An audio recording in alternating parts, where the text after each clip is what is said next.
Deep in the darkest corners of the internet lies a YouTube channel that is beyond what is known to man. It is a dimension as vast as space and as timeless as infinity. It is the middle ground between light and shadow, between science and superstition, and it lies between the pit of man's fears and the summit of his knowledge. This is the dimension of imagination.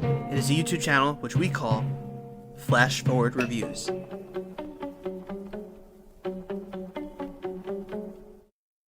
Halloween Kills was released in 2021 and was directed by David Gordon Green. It stars Jamie Lee Curtis and Judy Greer and is a continuation of the events from Halloween 2018. So I was excited for this movie. I remember after coming out of the 2018 Halloween thinking that it wasn't that great. I didn't really enjoy it. I thought that was stupid and that there was way too much comedy within the movie. And by too much comedy in the movie, I mean too much dead comedy in the movie. I think there was a few jokes with Julian that were really funny, but other than that, the comedy just really didn't work for me.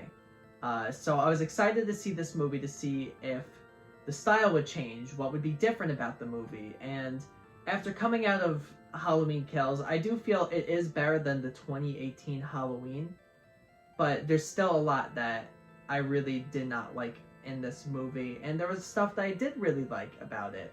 I think it's a middle ground kind of movie, and it really just feels like a segue into the final installment, which is going to be Halloween Ends. This really did feel like a middle movie that's just incomplete, and I know it's written to be that way, but it just feels like another setup movie. But let's just start talking about it. So in terms of things that I really liked about Halloween Kills, the blood and gore effects are done excellently. There are some amazing shots of characters getting killed, and the effects, I have no complaints about them. They look real, they're nasty, they're disgusting, and we get a lot of them. So, big plus for that. Michael, you were killing in this movie. You really were. In terms of another thing that I loved about Halloween Kills, Big John and Little John. Random characters, just so random of characters, but they were so funny, and they were probably my favorite thing about the movie. Just their dialogue, how they interacted with each other. It was just done really well. There was great comedic timing between the both of them. I love Big John and Little John. And in terms of the last thing that I really liked about this movie, I love the fact that the town of Haddonfield really got involved in this one. That was something that we've never seen in any other Halloween movie, but in this one, they really focus on how the town reacts to this psycho serial killer, Michael Myers, just murking everyone and seeing the effects that it has on them. And it does a really fun thing of seeing how the town themselves are kind of becoming a monster because of it. And I won't go into more detail than that, but I really enjoyed that aspect of this movie. In terms of cons, the writing wasn't all that great. I do appreciate the comedy that Danny McBride and David Gordon Green wrote into it, but again, I think there was a little bit too much that they tried to do, and there were just moments where it felt like they didn't know what they wanted to say, so then Evil Dies Tonight was just kind of the go-to line of, oh shoot, I don't know how to keep on developing this character. Evil Dies Tonight. If you watch this movie, I want you to count how many times they say Evil Dies Tonight, because it is said a lot throughout this movie. Another thing that I didn't like is something that they do to this mental health patient. I won't spoil exactly what happens, but something about it just doesn't sit right with me, and the Halloween movies are meant to be so much fun, and just stuff involving that character just didn't feel fun anymore. It just felt really messed up, and I wasn't for it.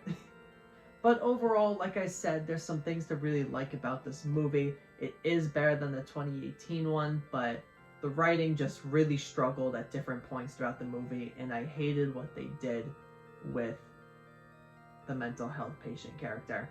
And one more thing that I'd like to add is something that I don't like, but it might be something that other people like. It's that they keep on trying to take off Michael's mask throughout this movie. Now, in the first one, the 1978 John Carpenter, the mask gets taken off, and we really don't see who it is, but it's the whole point of his character as this shape. We don't know what he looks like. That's the scary thing about him. In this movie, they keep on trying to take off his mask, and at one point, we just see like basically his whole face, and it just takes away from a lot of the scariness of his character. The thing that's terrifying is that we don't know what he looks like. We never know what he looks like. He wears that William Shatner mask, and he's just really scary. So I hated the fact that about 2 to 3 minutes of this movie's runtime has Michael without his mask on, and we see shots of him without the mask on. Now, I don't know if that's gonna accumulate into something in Halloween Ends, but in terms of this movie, I hated that they kept on doing that. Overall, I would give Halloween Kills a 6 out of 10. And if you watched the 2018 Halloween, then I recommend it.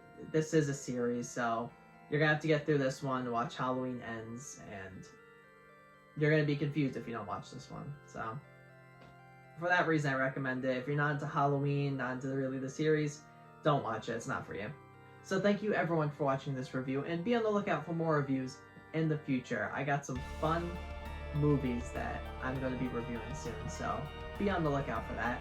But let's flash forward to the next review.